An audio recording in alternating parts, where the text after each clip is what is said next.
नेता जी, अभी जो इस रोड का स्थिति है, ये अभी देख रहे हैं कि ये पीसीसी के ऊपर मिट्टी डाल के इस कार्य को किया जा रहा है, ये कहाँ तक सही है? देखिए, आपने ही बताया कि पीसीसी के ऊपर मिट्टी डाल के रोड बनाया जा रहा है। माने हंसी आ रही है। ये 21वीं सदी का हिंदुस्तान है और पूरे हिंदुस्तान के नहीं, पूरे दुनिया के अंदर में ऐसा कोई टेक्नोलॉजी नहीं आया है अभी तक कि जो पहले से पीसीसी किया हुआ है, पक्कीकरण किया हुआ है, उसके ऊपर आपके सामने ये देखिए, आप दिखाइए, लोगों को भी देखने के लिए मिले कि किस प्रकार से कीचड़ नुमा मिट्टी डाला गया है ठेकेदार के द्वारा। और वो ठेकेदार जो है यहाँ के लोगों के साथ जो है मिसबिहेव भी कर रहा है। ऐसे पेश आ रहा है कि जैसे बहुत बड़ा तानाशाह हो। जैसे कुछ मुल्कों में जो है तानाशाह की सरकार हुआ करती है, उस प्रकार से वो बोल रहा है कि मैं तो, आप बोलते रह जाओगे और मैं इस पक्कीकरण पीसीसी सड़क पे मिट्टी डालकर और करोड़ों का रोड बना दूंगा, तुमसे कुछ नहीं होगा। सीधा सीधा घोड़ा साहन के लोगों को चुनौती दे रहा है। यहाँ की जनता जिसने वोट से सरकार बनाई है, चाहे वो केंद्र के मोदी की सरकार हो, चाहे बिहार में एनडीए की सरकार हो, डबल इंजन की सरकार इस घोड़ा साहन की जनता ने अपने वोट से बनाया है। और उसको एक ठेकेदार चुनौती दे रहा है कि हम इस पीसीसी के ऊपर जो है मिट्टी डाल के सड़क बनाएंगे। ऐसा कहीं होता है?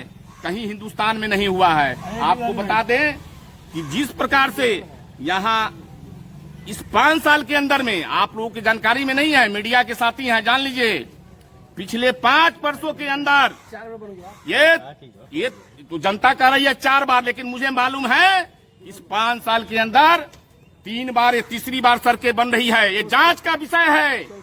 बहुत बड़ा घोटाला हुआ है इन सड़कों पे।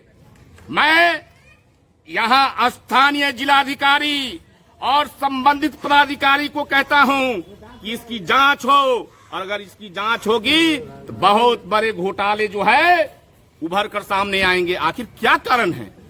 सरकार का नॉर्म्स है, सरकार का व्यवस्था है कि एक बार किसी सड़क का निर्माण हुआ किसी योजना से, तो उसमें 5 वर्षों के बाद ही दूसरा निर्माण होगा।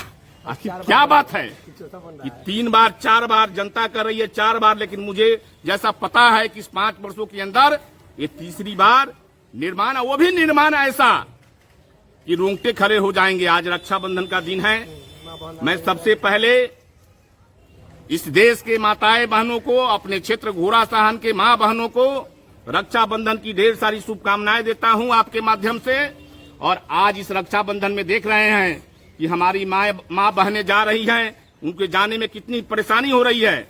देखिए, एक बूढ़ी माँ आ रही है, किस प्रकार से सहारा लेके, मीडिया के बंधु को बोलेंगे, देखिए सहारा लेके किस प्रकार से उनको आना पड़ रहा है। क्या व्यवस्था है भाई? क्या अपने सरकार के गलत कामों के खिलाफ, या ठेकेदार रंगदारी कर रहा हो, गलत काम कर रहा हो, उसके खिलाफ बिना बोलना गुनाह है? क्या इस बात को रखना गुनाह है? तब तो ये समझ लीजिए कि अगर गलत काम के खिलाफ अगर बोलना गुनाह हो जाएगा तो देश नहीं बचेगा, बिहार नहीं बचेगा। नेताजी, जनता इतना मजबूर हो गया है तो बोल रहे हैं कि इस कीचड़ से बेहतर यहाँ की जल जमाव ही था। बिल्कुल। अरे भाई, जल था तो जल में तो किसी तरह वो पक्कीकरण था, उस पे जो है लोग चले जाते थे, गिरते तो नहीं थे। रोज लोग गिर रहे हैं। कोई ऐसा दिन नहीं है जो 10 लोग गिर नहीं रहे हैं। 10 लोगों का इलाज जो है डॉक्टर के यहाँ नहीं हो रहा है। यहाँ चलिए, बगल में 3-3, 4-4 फीट लोगों का घर नीचे चला गया। इस सामने में देखिए 3 फीट उनका घर नीचे चला गया। बगल में चलिए, पुनदेव जी का घर है। चाहे यहाँ चलिए ना, दर्जनों घर दिखाते हैं जो सड़क से नीचे हो गया। सुप्रीम कोर्ट का भी आदेश है, जजमेंट है कि कोई भी नई सड़क का निर्माण करना है तो पुरानी सड़कों को उसको उखाड़ कर और उस लेवल में करना है जो पहले था, माने पहले की स्थिति बनाना है। अब भाई, ये सब बातें हैं, कानून की बातें हैं, सुप्रीम कोर्ट के आदेश का मामला है, लेकिन ये समझ में नहीं आया कि पक्का पर एक कीचड़ नुमा मिट्टी डालकर और फिर पक्कीकरण होगा, वो सड़क कितने दिन टिकेगा? वो सड़क टिक नहीं सकता है, वो सड़क टूट जाएगा। ये ठेकेदार की तानाशाही नहीं करे चलेगी। मैं जिलाधिकारी महोदय से, विभागीय मंत्री से, बिहार सरकार से और जो इंजीनियर हैं इस रोड के आवंटित, उन इंजीनियर से और जिस विभाग का भी ये रोड है उसको एग्जीक्यूटिव से भी कहना चाहते हैं कि आप आइए, आकर देखिए इस रोड की हालत, और इस रोड पर काम आपके सामने होगा। इंजीनियर नहीं रहेगा तो काम हम होने नहीं देंगे, क्योंकि जो व्यवस्था है उस व्यवस्था में गड़बड़ी है, व्यवस्था में छेद है। यहाँ की जनता त्राहिमाम है। देखिए छोटे छोटे बच्चे गिर रहे हैं, कैसे गिर जा रहे हैं। छोटे छोटे बच्चे को चलने में परेशानी हो रही है। ऐसे होता है क्या भाई? जनता विधायक, सांसद, मुखिया, समिति, जिला परिषद चुनती किस लिए है? जनता के समस्याओं के समाधान करने के लिए चुनती है कि हम अपना जनप्रतिनिधि चुन रहे हैं, वो हमारे समस्याओं का समाधान करेगा। यहाँ तो उल्टा हो रहा है। यहाँ की जनता अपने आप को ठगी हुई महसूस कर रही है कि किस प्रकार से तानाशाह के तरह हमारे ऊपर जुल्म किया जा रहा है, हमारे ऊपर जोर जबरदस्ती किया जा रहा है कि सड़कों पर यह जो पक्की सड़कें हैं, अच्छी सड़कें थी, उस सड़कों पर मिट्टी गिराकर और पैसे का न्यारा बंटवारा करने के लिए ये व्यवस्था की गई है। इसको जानने की जरूरत है। यहाँ के व्यवसायी का मांग है से फिलहाल इस मिट्टी को हटाकर और पहले की स्थिति में कर दिया जाए, ताकि हम लोगों का दुकानदारी पहले की तरह अच्छा खासा चल सके। बिल्कुल, मैं यहाँ के व्यवसायियों के साथ हूँ, मैं यहाँ के लोगों के साथ हूँ। मैं भी मांग करता हूँ कि जो यही मिट्टी डाली गई है इस सड़क पे, उस मिट्टी को अविलंब हटावे और जो पहले से सड़क था उस सड़क को बहाल करे। ऐसे नहीं चलेगा, तानाशाही से काम नहीं चलेगा। और इंजीनियर को भी कहना चाहते हैं कि इंजीनियर आवे यहाँ, आके पोजीशन देके बैठे बैठे जो एसी के कमरे में बैठ के एस्टीमेट बनाते हैं, उस इंजीनियर से भी कहना चाहते हैं जरूरत पड़ेगी तो यहाँ के लोग सड़कों पर बैठेंगे। किसी भी हालत से, किसी के धमकी से नहीं डरने वाले हैं यहाँ के लोग। और यहाँ के लोग के साथ हम जान भी देने के लिए तैयार हैं। हम किसी के धमकी और किसी के इधर उधर की बात में से डरने वाले नहीं हैं। नेताजी, घोड़ासान की स्थिति आज ऐसी हो गई है से पड़ोसी देश नेपाल के जो लोग आ रहे हैं यहाँ से हंसकर और चले जा रहे हैं। स्वाभाविक है।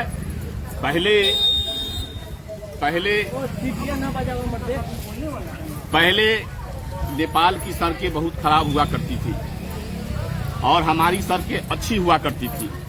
आज नेपाल बगल जो हमारा पड़ोसी मुल्क है, सीमा के सटे हुए यह घोड़ासान है और सीमावर्ती क्षेत्र होने के कारण आज नेपाल का बहुत कायाकल्प हो गया है। वहाँ बहुत तेज गति से विकास हुआ है। वहाँ के जनप्रतिनिधियों ने ईमानदारी से वहाँ विकास किया है और उस विकास से इस विकास की तुलना नेपाल के लोग कर रहे हैं। आपका पत्रकार जी, आपका कहना बिल्कुल जायज है कि नेपाल के लोग इस घोड़ासान के इलाके पे, घोड़ासान पे हंस रहे हैं। हंसने का यही कारण है कि वहाँ विकास अब बढ़िया हो रहा है, ईमानदारी से हो रहा है। और घोड़ासान में विकास तानाशाही और डर और भय के माहौल में जोर जबरदस्ती मनमाने तरीके से किया जा रहा है। कोई एस्टीमेट, कोई इंजीनियर, कोई एग्जीक्यूटिव, कोई पदाधिकारी नहीं आता है। वो अपने घर में बैठे बैठे एस्टीमेट बना लेता है और बनाकर का नारा, कमीशन का नारा और बंटवारा कर लेता है। चलो बाहुबली है जनप्रतिनिधि, उसके सामने तो कोई बोलेगा नहीं है। हम किसी बाहुबली से डरते नहीं हैं। कौन बाहुबल में कितना बड़ा है और कैसा है, मैं पूरे बिहार में सभी से लड़ने वाला नेता हूँ। मैं किसी से डरता नहीं। मैं यहाँ भी चुनौती दिया था और वहाँ भी चुनौती दिया था और चुनौती देना स्वीकार करना मेरा काम है। गलत के खिलाफ आवाज उठाना मेरा काम है और गलत के खिलाफ आवाज उठाते रहेंगे। प्रभु नारायण डरने वाला नहीं है, लड़ने वाला है इंसाफ के लिए और गलत के खिलाफ लड़ने वाला है। नेताजी, इस बिरसा चौक के लिए यहाँ की जनप्रतिनिधि को जाते जाते क्या कुछ संदेश देंगे? यहाँ के लोगों से आह्वान करेंगे कि घर से निकलिए, एकजुट होइए। आपके खिलाफ अन्याय हो रहा है क्योंकि आप ही को यहाँ रहना है। प्रभु नारायण आज आया है, कल पटना रहेगा, परसों दिल्ली रहेगा, लेकिन आप यहाँ हमेशा रहते हैं। मैं तो हमेशा चारों तरफ बिहार में और देश में घूमते रहता हूँ, लेकिन जब भी जनता यहाँ की बुलाती है, जब भी कोई संदेशा भेजती है, मैं आता हूँ और अपनी बात को यहाँ रखता हूँ। और मैं सभी लोगों से कहना चाहता हूँ कि सभी लोग निकलिए घर से, एकजुट होइए और एकजुट होकर इस अन्याय, अत्याचार और ये नारे बंटवारे और भीषण डकैती हो रही है दिन दहाड़े इस सड़क पर, इसके खिलाफ आवाज बुलंद कीजिए। बहुत बहुत धन्यवाद।